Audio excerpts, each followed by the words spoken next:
Y chemistry channel. तो चलिए video शुरू करते हैं आज की। तो 9th क्लास का हमारा टॉपिक, हमारा लेसन चल रहा था स्टूडेंट्स, मैटर्स अराउंड अस।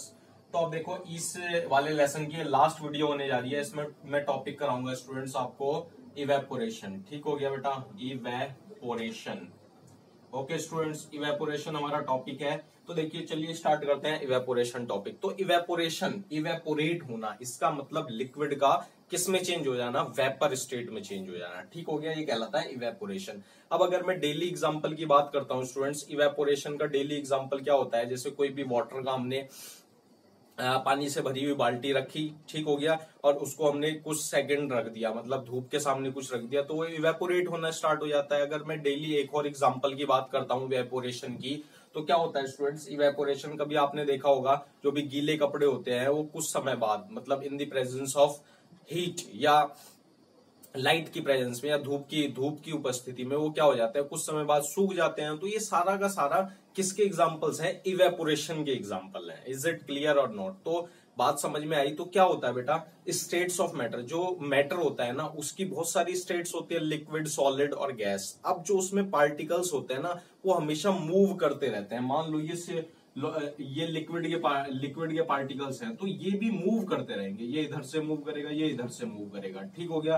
तो कभी भी पार्टिकल्स, जो मैटर के पार्टिकल्स है ना, वो रेस्ट में नहीं होते, वो हमेशा मूव करते रहते हैं, कभी इधर से उधर, इधर से उधर। तो अगर मैं बात करता हूं लिक्विड स्टेट की, तो लिक्विड स्टेट में जो सरफेस पर जो पार्टिकल्स होते हैं ना, वो बहुत कम पार्टिकल्स होते हैं। Fraction of particles are present in the surface. ठीक हो गया बेटा, सरफेस पर। अब देखो सरफेस पर, मान लो ये लिक्विड की सरफेस है, ठीक हो गया, ये एक हमारा बीकर है, इसमें लिक्विड रखा है, तो इसकी सरफेस पर कुछ पार्टिकल्स है बेटा। ठीक हो गया, number of a very less number of fraction of particles are present in the surface of the liquid. अब क्या होगा बेटा, जैसे इसमें इसको हीट मिलेगी, ठीक हो गया, जैसे ही मैं टेम्परेचर प्रोवाइड कराऊंगा, ये एकदम से वेपर्स में चेंज हो जाएंगे। इज इट क्लियर और नॉट?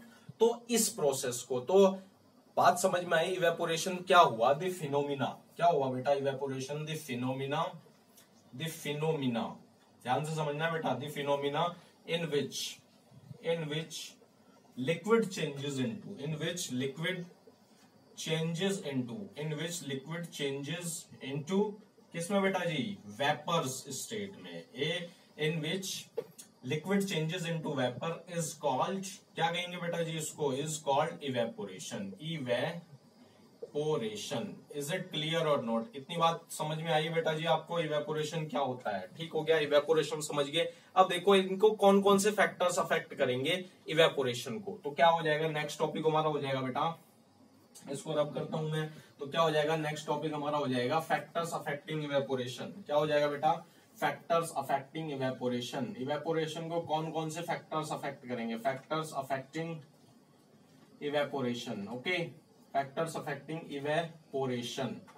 इज इट क्लियर और नॉट? इतनी बात क्लियर है? तो देखो बेटा कौन कौन से फैक्टर्स अफेक्ट करेंगे, तो बेसिकली 3 फैक्टर अफेक्ट करते हैं। इंक्रीज ऑफ टेम्परेचर, ठीक हो गया, increase of temperature. Is it clear और नॉट? ठीक हो गया। स्पीड इफेक्ट करेगी बेटा, स्पीड इफेक्ट करेगी। ओके, थर्ड इफेक्ट करेगा आपका सरफेस एरिया इफेक्ट करेगा, सरफेस एरिया अफेक्ट करेगा। ठीक हो गया। अब इसको समझने के लिए, मतलब फैक्टर्स अफेक्टिंग द इवेपोरेशन को समझने के लिए एक आप एक्टिविटी करोगे। आपको क्या करना है बेटा, एक गिलास में पानी लेना है, ठीक हो गया, उसको आप अपनी क्लास की उस जगह रख देना है जहां पर सूर्य का प्रकाश पड़ रहा हो। ठीक हो गया, एक गिलास में पानी लेना है, उसको विंडो वाली सीट पर रख देना है। ठीक हो गया। अब दूसरा क्या काम करना है, एक पेट्री डिश लेना है जिसका सरफेस एरिया ज्यादा होता है। ठीक हो गया, उसको कहां रख देना, उसको विंडो पे रख देना है। ठीक हो गया बेटा। ओके, 2 चीज करा। तीसरी चीज हमें क्या करनी है बेटा, तीसरी चीज, एक गिलास को हमें कहां पे रख देना है, हमें रख देना है अलमीरा के अंदर। ठीक हो गया, गिलास में पानी रखा और उसको अलमीरा के अंदर रख दिया। चौथा काम हमें क्या करना है बेटा, एक गिलास में पानी लेना है और उसको जब रेनी सीजन आता है ना, मतलब जब हवाएं बहुत तेजी से चलती हैं, तब उसको मतलब कहां रख देना है, तब उसको विंडो वाली सीट पे रख देना है। ठीक हो गया बेटा। अब देखो, अब आपको ये ऑब्जर्व करना है कि इवेपोरेशन को होने में कितना टाइम लगेगा, कितने दिन लगेंगे। ठीक हो गया, कितना टाइम लगेगा। ओके, अब देखो पहला आता है, अब देखो जैसे ही आपको पता है इंक्रीज ऑफ टेम्परेचर, जैसे ही हम टेम्परेचर इंक्रीज करते हैं तो इवेपोरेशन इंक्रीज हो जाता है। तो क्या हो जाएगा बेटा, on increasing the temperature increases evaporation. Is it clear और नॉट? अब देखो ऐसा क्यों हुआ, अब मैंने आपको अभी बताया कि जो सरफेस एरिया पर जो मैटर्स के पार्टिकल्स थे ना, मतलब लिक्विड के पार्टिकल्स, वो सरफेस एरिया पे बहुत कम थे। तो जैसे ही टेम्परेचर मिला, यानी टेम्परेचर में बढ़ाऊंगा तो वो जो लिक्विड के पार्टिकल्स है ना, वो क्या हो जाएंगे, वो स्केप अवे, मतलब दूर चले जाएंगे। ठीक हो गया। वो किस में चेंज हो जाएंगे? वेपर्स में चेंज हो जाएंगे। बेटा यही रीजन है, कभी आपने देखा होगा एक बाल्टी में पानी लो, उसको डार्क रूम में, मतलब जहां पर नीचे पंखा चल रहा हो वहां रख दो, और एक बाल्टी में पानी लो और उसको ऐसी जगह रख दो जहां पर धूप आ रही हो। तो कहां पर इवेपोरेशन ज्यादा होगा? जहां पर धूप आ रही हो। जाहिर सी बात है, टेम्परेचर मिल रहा है ना।